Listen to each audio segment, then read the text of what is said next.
Video shows a thick blanket of ash covering a large community in Ginobatan, Albay. The area almost looks like a desert, with everything turning into one shade because of the ash that fell here.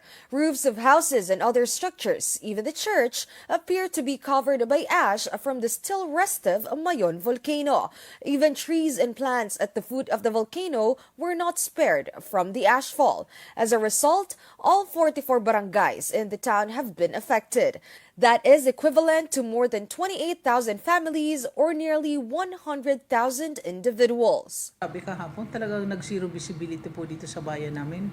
And yung ashes, ang kapal, mga nasa 2 inches. Yung may mga respiratory tract infection, syempre, toxic din sa kanila. Yung may asthma, lalo na yung mga sa extreme, yung bata at matanda. Aside from Ginobatan, the ashfall also affected the towns of Camalig and Oas as well as Ligao City.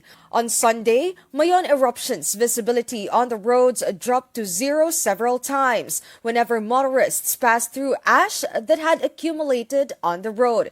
Police are now on standby in the area to assist passing vehicles.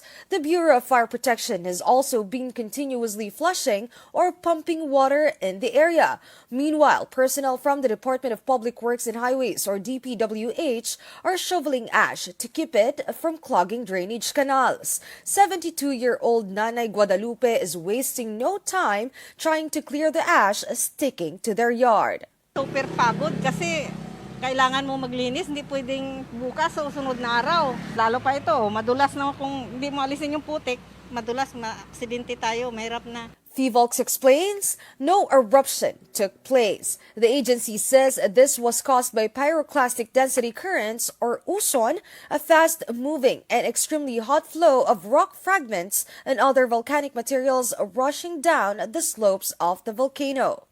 Meron pong natipak na isang bahagi ng lava flow na galing sa bandang itaas po ng Bulkang Mayon.